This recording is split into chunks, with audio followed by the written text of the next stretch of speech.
Hello and welcome to another edition of Meeting with the Manager, and I'm City Manager Erik Tungate. On this month's show, I have the honor and privilege of welcoming in Jeanette Pierce. Welcome, Jeanette. Thank you. Great Thanks to have for you. having me. And as well as always, welcoming in one of our public safety officers. And this month's episode, I'll be welcoming in Devin Benson, our new community liaison officer. But first, I'd like to give you a brief update on some of our very important initiatives. This is a historic time for the city of Oak Park. As many of you know, just 3 years ago, we were on the brink of financial collapse. Today, we are a stable community. We are refinancing our voter-funded bonds and getting great rates, saving you money.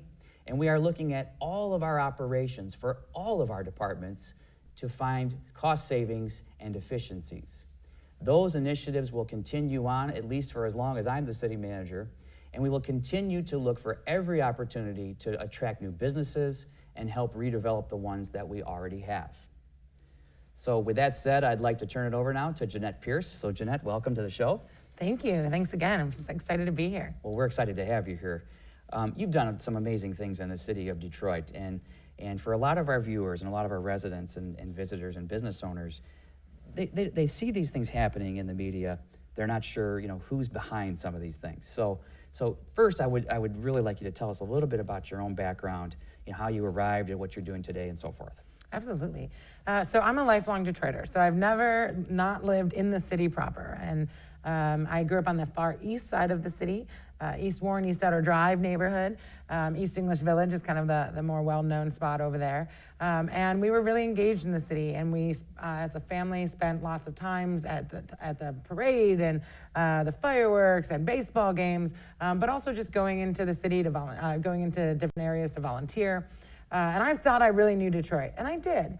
But it wasn't until I went away to college and came back and moved downtown in 2003 that I started seeing my city in a whole new light. I was walking places, and you do see places differently when you're walking. And I would look up at a building and say, what's that? Or go into a restaurant or a bar or a shop and talk with the owner and say, how come I never was here before? And I kind of got addicted to learning everything that I could about my own city. And every time I did, I was more excited to be here, to be in Detroit and the region. And I was just amazed that I hadn't learned this, and amazed that there was nobody really telling that side of the story about the small businesses, about the neighborhoods, about these facts and figures that make Detroit really interesting, actually.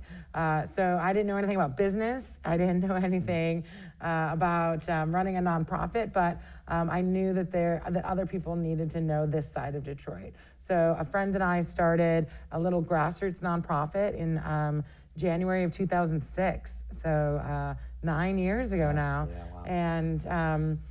And now today, we are the Detroit Experience Factory. We opened the first welcome center in the history of Detroit, brick and mortar welcome center, 7 years ago. Which is hard to believe. Really. Right, I know. Even when we had 2 million people in the city, there was not a brick and mortar welcome center. There have been kiosks throughout the years at different points, but yeah, absolutely amazing, right? And we called it our MacGyver Welcome Centers. What do we have? What can we make out of it? Because again, we didn't have $1 million. I wasn't even borrowing money from my parents because they didn't have it either. Yeah. It was literally a very community-based place. I like to say it was kind of like Detroit, not fancy, but we had tons to offer. Mm-hmm. And then we have collaborated with other organizations, and we created the D-Hive, which was a 3-year project where we added small business classes, entrepreneurial resources, residential information, job information. And then we just finished that 3-year project to emerge as the Detroit Experience Factory, where we're your front door to living, working, and engaging in Detroit. Yeah, and it's, as I get out more in the region myself, I hear more and more that this is truly paying off in terms of educating people and all the things you talked about, just experiencing this 300-plus-year-old city that so few people for so many years now have experienced the way you're putting it out there. So here in Oak Park, obviously we're a border entering suburb of the city of Detroit, and many of our viewers may wonder, why are we talking about Detroit? Why aren't we just talking about Oak Park? So what is the connection here? What do you see our role with the city, and why does that all matter? Sure. I think that, certainly Detroit is the core city of the region, right? And that's one of the things that we talk about on our tours. So first of all, our tours are not your traditional sightseeing, double-decker bus, wah, wah, wah, wah, wah, wah, wah, wah. It's really about getting locals more knowledgeable and engaged in their own community, right?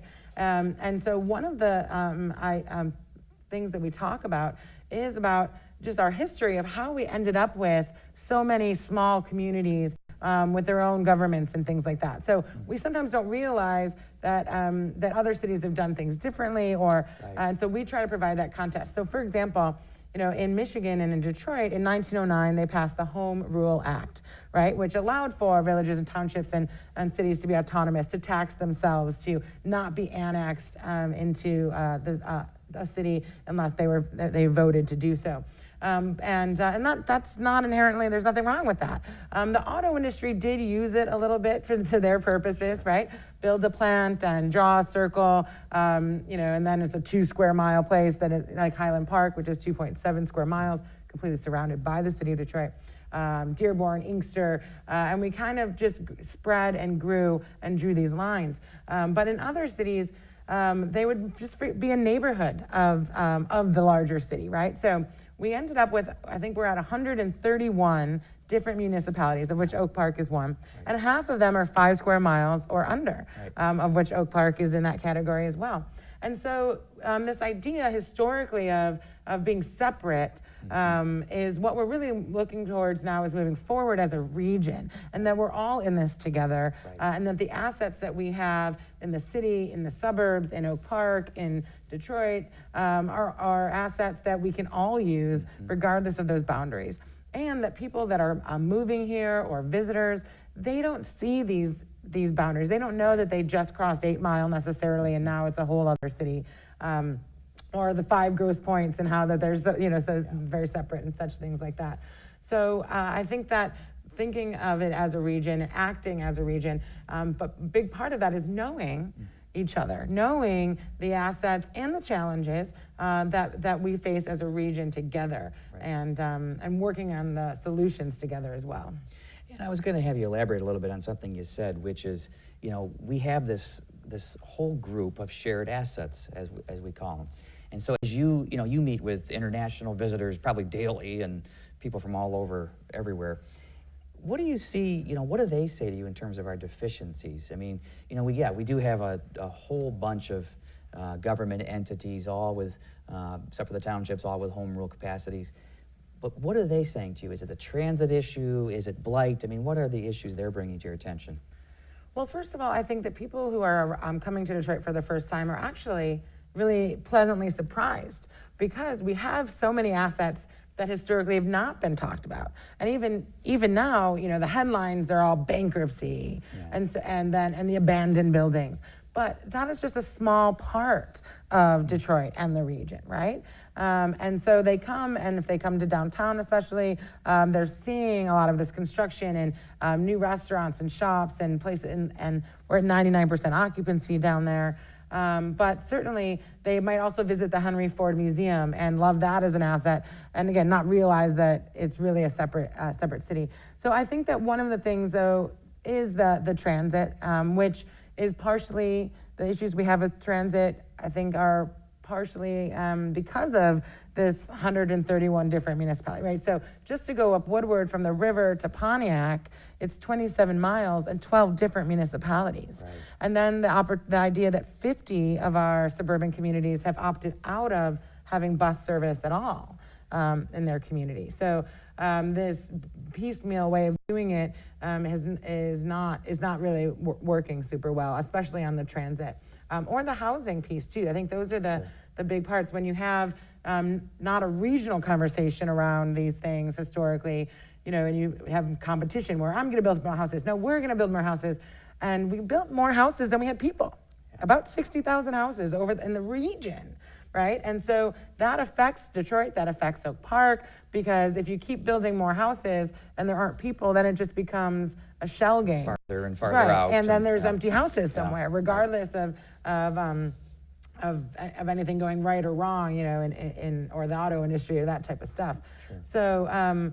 So I think providing context around some of the issues is a really big part of what we do, because I think it's, it can be easy if you see an empty house, you may be like, oh, nobody wants to, it's sad, but there's reasons that these issues have come to be. It didn't happen overnight, and it's not even really because one person or something did anything wrong. Much larger regional, Right. global reasons. Now, okay, so, when I first came to be the city manager here, it was very clear to me that there was a large segment of people that thought we should turn our backs on the neighborhoods that border us on 8 Mile. So if I asked you that question and you said you wouldn't want to do that, why would we not want to do that? Right, because again, it's very much a stronger together. I think that some of the issues we've had as a region in recent decades have been because there's been that rift between the city and the suburbs, and kind of turning our backs on each other. Yeah. But if you can see the possibility, and especially now as more people are interested in Detroit, there's a return to the core and to inner ring suburbs. The people want to live closer together. They want to live closer to assets. I mean, you can, from Oak Park, be, downtown in 15 minutes, right? And be at the Detroit Institute of Arts or the baseball game. We have the new hockey arena coming. But then also we're now starting to focus on the neighborhoods out in the city as well. Mm-hmm. So certainly the 8 Mile, 6 to 8 Mile Livernois corridor, the historic avenue of fashion. A lot of people might not be familiar with it, but it's just 5 minutes away. Yeah. You have one of the great new restaurants. Cuzzo's is an amazing chicken and waffles restaurant there that just opened last year. One of my favorites, I'll just say that. Yep. But then you have American Bistro 1917. They have breakfast, lunch, dinner, brunch, music. They have a rooftop patio. And then Good Cakes and Bakes. This is a woman who grew up in the neighborhood just there off the Livernois, returned to the neighborhood to open this cupcake shop, which seems relatively simple. But Oprah loves these cupcakes. Yeah. She was actually asked to speak on a panel in Denver with Mayor Duggan and Bill Clinton. So this young woman who opened this cupcake shop, that's how awesome her cupcakes are. So there's that's just some of the things. And then just last week, there was the big announcement that Kresge will be putting in $700,000 to help create and plan the 6 Mile and Livernois corridor, which kind of attaches to the Avenue of Fashion, and then just again a few minutes away to Oak Park. So there's a lot of energy happening on the other side of 8 Mile, and then a lot of great things happening here in Oak Park. So if we can put that energy together, it can be an exponential positive effect. Absolutely. Okay, so let's back up to more of the 20,000-foot view here for a second. So in 10, 15, 20 years, what does our region look like?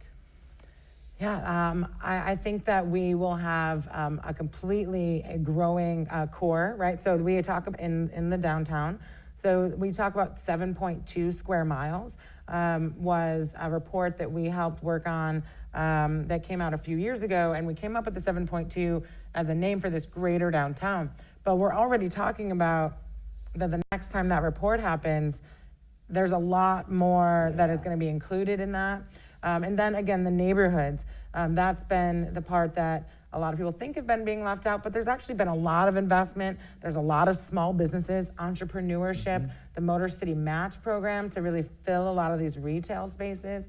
Because one of the silver linings to people kind of ignoring Detroit for a few decades was that we didn't get overrun with big box stores and chain restaurants. And I think similarly here in Oak Park, right? So now that the world and America is like, oh, we want local, we love entrepreneurs, we love small businesses, we are actually poised to be the leader in that, because that's what we've had all along. Absolutely. And we still have the affordability, accessibility for more small businesses. So we have people moving from New York, from Chicago, Toronto, to the city of Detroit and the inner ring suburbs because of that accessibility. But they also want to have, so you have the combination of the affordability and accessibility, but you're also not in the middle of nowhere, right? It's the assets, it's having the opera and the art museums and the big companies adjacent, that it's that combination that really is our value proposition. Absolutely.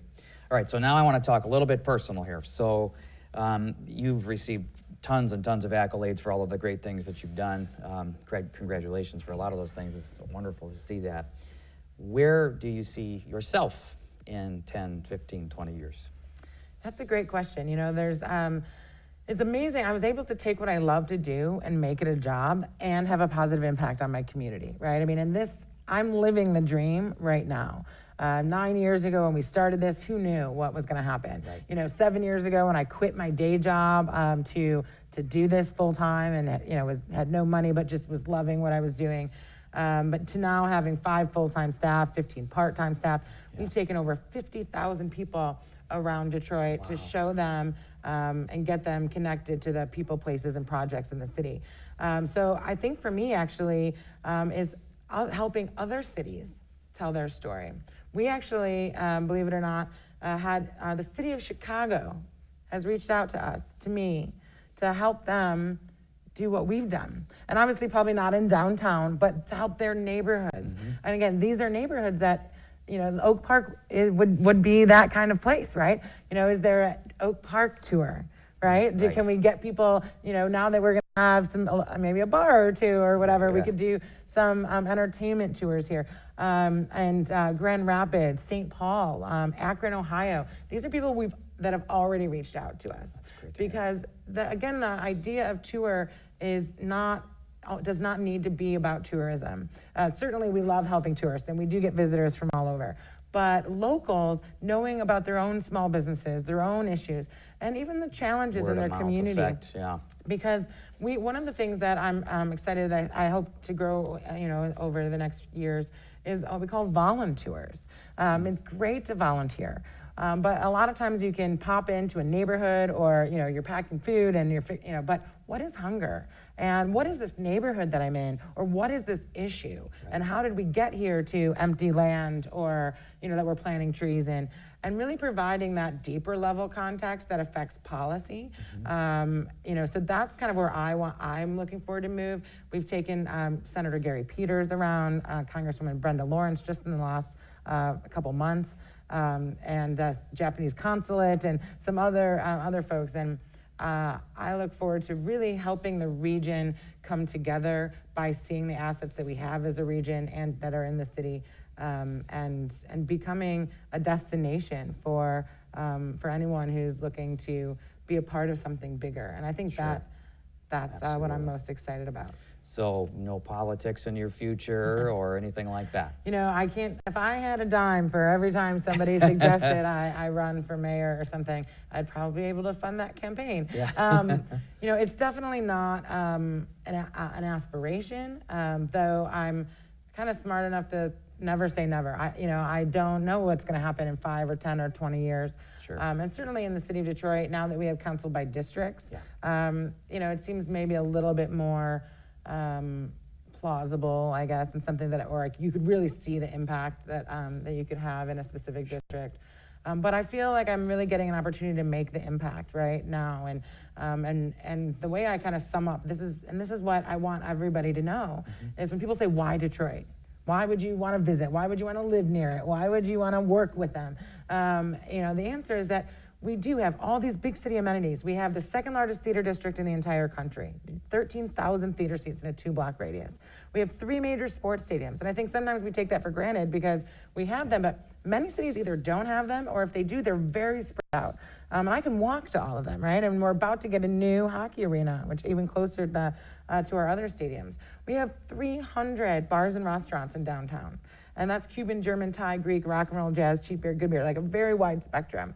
We have Campus Martius Park, which was voted 4th best public square in North America. We have the International Riverwalk, right? And that'll eventually be 5.5 miles. We have about 4 miles of it completed. Amazing parks along there, the new Outdoor Adventure Center. We have Canada itself. I mean, this is again something we take for granted. We've actually been working with Windsor to do some cross-border tours and events and stuff because they want to come over here and we want to take people over there. All these big city amenities that sometimes we forget about, but none of those things are my favorite. My favorite thing about Detroit is that we know our neighbors. You know, we met as neighbors, right? And you know, not necessarily doesn't have to be right next door, but this idea that neighbor is someone that that you share, you know, a love of your city for, right? And we have a sense of community. accessibility, and the people that have stayed and the people that are coming really want to be a part of something bigger and have that positive impact. Sure. And so the way I sum it up in a kind of a short one-liner, the tweetable version, right, with nowadays you got to do that, is that Detroit is big enough to matter in the world, but small enough where you can matter in it. And there's not really another city that can say that in the world. And I feel that Oak Park is part of Detroit, right? And that is what we need to kind of even get more folks feeling as well. Absolutely. Well, I can't thank you enough for joining me on this month's show. So thank you so much. Thanks so much for having me. Pleasure to have you. Thank you. Good to see you. I now have the distinct honor of welcoming in our new Community Liaison Officer, Devin Benson. Officer, welcome. Thank you so much for joining me on this month's episode. Thank you. So you're somewhat new to the position. So if you could acclimate our audience, what it's been like to come to this position, what are you seeing out there, and so forth. Okay, I'm coming to this position. I actually been in this position 6 months. Prior to that, I was a patrol officer. At the patrol officer, I was in the Detective Bureau, juvenile detective, and also I dealt with in the adult side. And coming in here is great. It gives me a different outlook on the city as far as I do the school program, so I get inside of the schools, meet with the kids. I do the fire safety programs, stranger danger programs, and severe weather programs. So I get in and interact with the kids, which is great. It really is, and I can't think of anyone who's got just a better personality than you for this position, because you're the most approachable person ever. So if people wanted to contact you to maybe provide some information or to have you come speak, how would they do that? You can reach me on my telephone. Number is 248-691-7504. Also, you can reach me by email. It's the city email. You put my name in front of it, D. Benson, B-E-N-S-O-N. And you can contact me that way also. Okay. Now, school's back in. We're full force there. What are you seeing out there? What are some tips maybe for some of our parents? Some of the biggest tips I see with school just starting back is the traffic. You need to sit down and talk to your kids about crossing at the appropriate crosswalk with the crossing guards. Also, if they can walk in groups, for safety instead of walking alone by themselves. That's one of the biggest things I see out there right now. Absolutely. What are some other things happening in our community that you want to bring to the attention of our audience? I'd like everyone to know that we have several different block clubs that's in the city, which is real great, and that they can be involved in. We're always looking for new people to come into it and just come to a meeting and see how it is. I look at it as more of a partnership, more of a family type thing, where we can sit down, we can problem solve any problems that you're having going on in your city I might not be aware of, that I can help you out with. We have several different block clubs. You can contact me about that, and if you would like to start a block club, I can lead you in that way also. Absolutely. And then we just had, I guess in August, we had our block club summer event. So if you could talk a little bit about that. I know it was very successful for us. Yes, it was our second annual citywide block club, and what that is we brought all the block clubs together, roughly 6 block clubs together, where they can get out and meet each other, instead of just being in your area. Now people on each side of the city, and it turned out great. I'd say we had around roughly 150 people come through to the picnic, and it turned out great, and I'm looking forward to having our 3rd annual block club. So just one last thing I wanted to touch on. I mentioned this in last month's episode that I was so encouraged when I came here in 2012 to be the city manager, because we have a community liaison officer role. And so and really a lot of departments don't have that role within their departments. So it's, you hear this in other departments that might be experiencing some unrest in their cities or whatever it may be, that we are always out there communicating with our residents, communicating with the block clubs, communicating with the schools, and so forth. So could you talk a little bit about the impact of our investment in this position that you serve in, and what you're seeing? As far as me taking over, I see that is great, because it gives the citizens a different outlook on officers. It's more of a positive note with the kids. The kids can see me I'm approachable. You can come up and talk to me. The citizens can come up and talk to me. And I think every department should have a community resource officer. Absolutely. Because sometimes I can take the time out and hear your problem out and help you solve the problem. And that's one thing I think is a great position. Absolutely, and it goes without saying, it's making great strides, and it has historically here, which is, like I said, wonderful for our community. So I want to thank you for joining me on this month's show, and I look forward to seeing you in future episodes. All right, thank you. Thank you so much. Thank Appreciate you. it. Well, this concludes this month's edition of Meeting with the Manager. I look forward to seeing you in future episodes. Thank you very much for your support.